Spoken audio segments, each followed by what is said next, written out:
Hello, Sports Mockery fans. My name is Aldo Soto, and I'm here with the latest breaking news.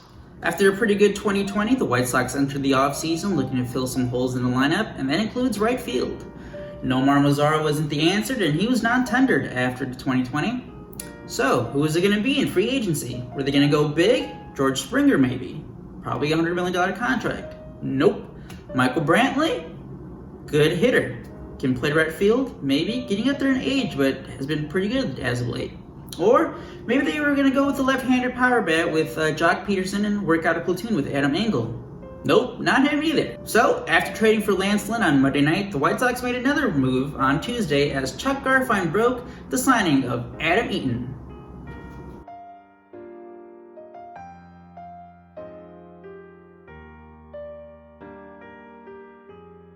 So, according to John Heyman, the 32-year-old right fielder, Adam Eaton, is going to get $7 million guaranteed pay in 2021. There's also an $8.5 million club option for 2022 with a $1 million buyout. So, that's going to be a guaranteed $8 million for Adam Eaton.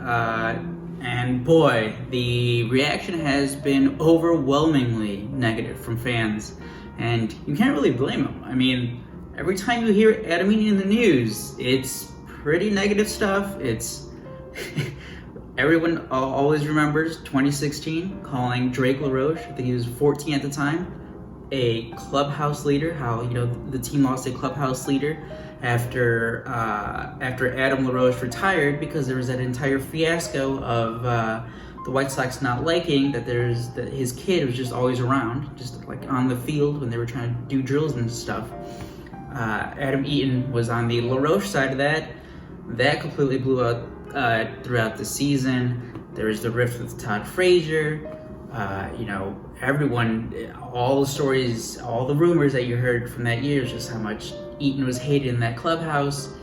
And I mean, as recent as, 2019, the whole Eaton versus Frazier thing came up again, and Ozzie Guillen was on NBC Sports Chicago, and I don't know if it was a pregame show or a postgame show or just, some baseball talk show at the time.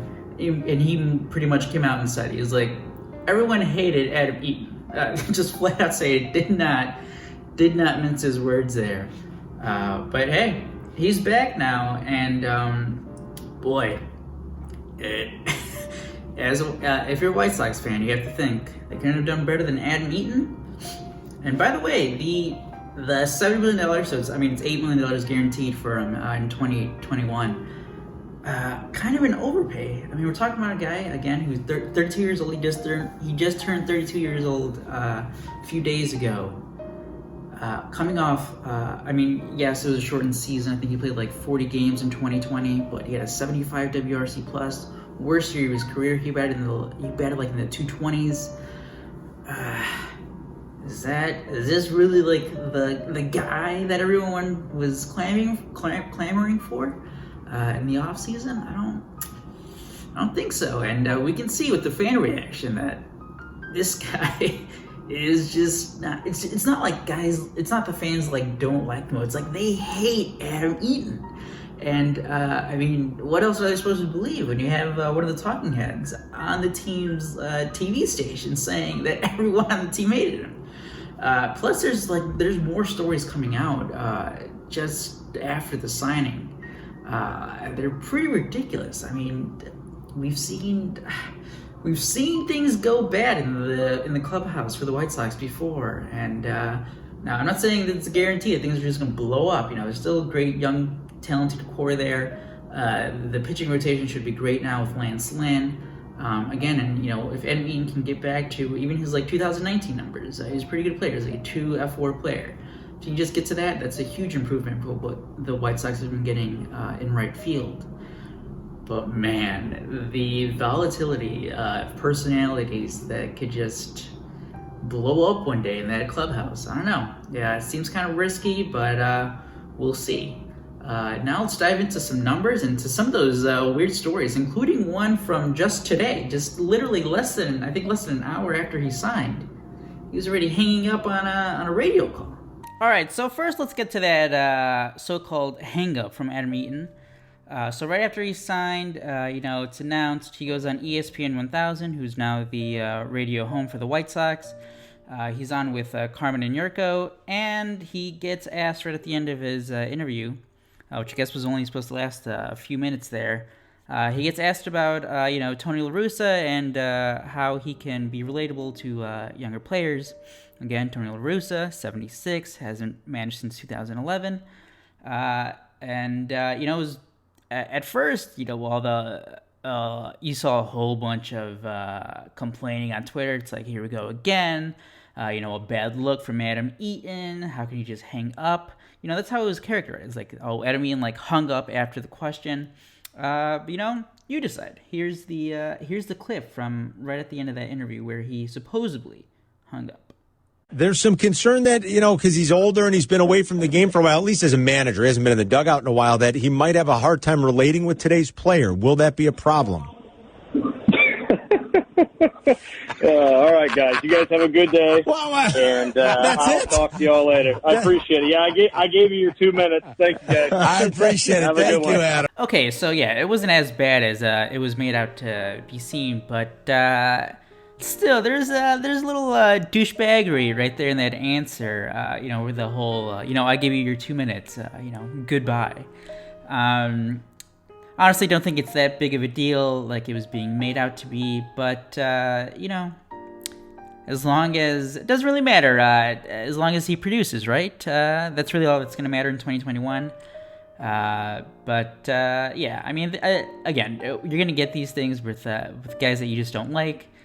Anything that's out there, it's like fans are going to look to turn it negative. And, again, can't blame him coming with when you have Adam Eaton and his history. Which, by the way, here's another story from current 670 Score producer Shane Roden. Shared this lovely story right after the signing. Again, unbelievable. And again, pretty ridiculous. You can't just... you don't really see this much coming out in the media, but Adam Eaton, different cap. So, right after the trade, Shane wrote this on Twitter. I'll never forget the DM Adam Eaton sent the 670 Score account after he read a column he didn't like. Guy's a problem. This is like building a beautiful home only to install an open fire pit in your basement. You're going to set the thing on fire. You won't have a house. And then when you take a look at his numbers, well, they've been on a decline ever since 2017. Really 2016. We had a career year with the White Sox right before he was traded to the Nationals. That's when he had a 5.9 F4 season. After that, he only played in 23 games in 2017. Only 95 in 2018. Played a full season in 2019. He was worth 2.3 WAR that year. He slashed 279, 365, 428. Pretty decent numbers. And, that 107 WRC plus, all that measures, how good of a hitter you are versus league average. Anything above 100, you're right above average. And that's pretty much the player he's been his entire career. Outside of one or two great years, 2015 he also had a nearly 4 WAR season with the White Sox.